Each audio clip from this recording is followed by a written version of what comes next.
Hey, I'm coming to you from Fort Edward Johnson on the Augusta County-Highland County line. Now, Fort Edward Johnson is a huge part of Civil War history, especially here in the Shenandoah Valley of Virginia.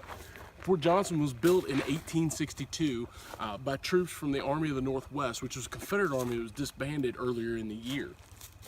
Those troops are going to be here. Right now we're standing at one of the artillery positions. This is one of the highest points on the trail here. There's actually a very nice lookout down at the bottom of the mountain here, or at the foot of this part of the mountain, that you can park at. You can see signs. There's a beautiful vista, but I wanted to bring you here because this is where most of the troops were. This is the apex of Fort Edward Johnson. As you can see out, it commands the western part of this valley. What's below us here, the Bull Pasture Valley, which west of us is the town of McDowell, where a major Civil War battle will occur with Stonewall Jackson and Robert H. Milroy. Let's talk about what happened here at Fort Johnson. The reason Fort Johnson was built was because Edward Johnson, who's also known as Edward Allegheny Johnson, had tried to push Union troops out of the headwaters of the Potomac into West Virginia, which really isn't, it's a stone's throw away from where we're at right now. He had tried to push Union troops out. He was unsuccessful by doing that. He is successful in winning the Battle of Camp Allegheny, which is right on the Virginia-West Virginia border. But he is unsuccessful to push the Union troops farther out and keep them out of this area. So Robert E. Lee, commanding forces, says you need to retreat. You need to pull back to a better defensible position.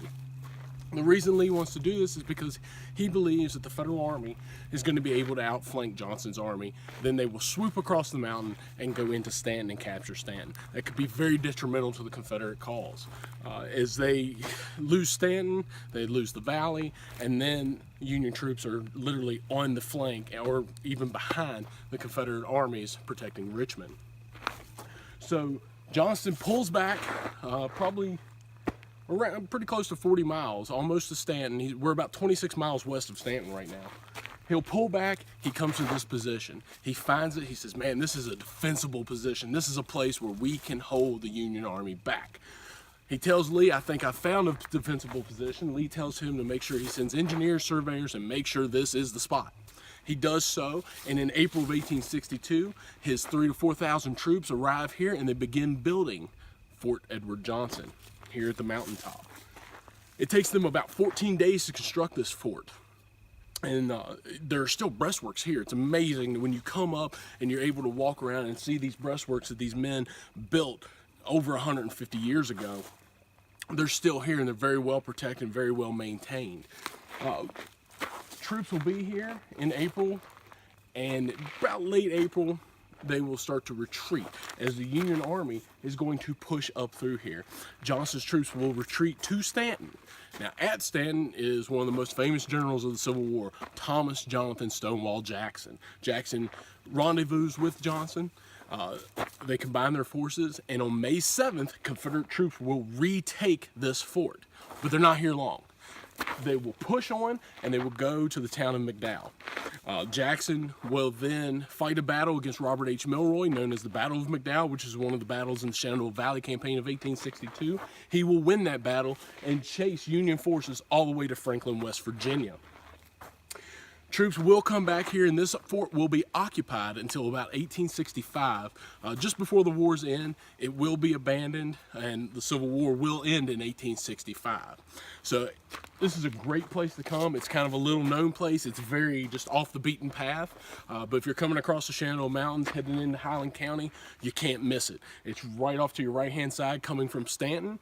It says, you'll see a sign that says point of interest, 1/4 of a mile ahead, Confederate breastworks. You'll see the pull-off says Confederate breastworks. There's tons of signs here. There's a walking trail. It's about 1/2 mile. It's a little steep, but not too terrible bad. And there are all these signs. One of the signs that is here at the top of the mountain is from Private Shep. And the trail actually follows his story as he's sending letters to his beloved Penelope, telling her about what's going on here at the fort, the troubles that they're having. This one talks about that it was tolerable and well fortified. That they had all these cannons up here. They had emplacement for the men. They had actually 12 pieces of cannon up here on this ridge, all the way up. and they had places for the men to shoot out of in case the Yankees came up and attacked. So he just goes through everything that happens here at the fort. Very interesting. I hope you're able to make it here to Fort Edward Johnson. Again, it's amazing. Look at this, just gorgeous scenery that you get to see when you're here. So if you can make it out, make it out. It's just an amazing view, an amazing piece of history.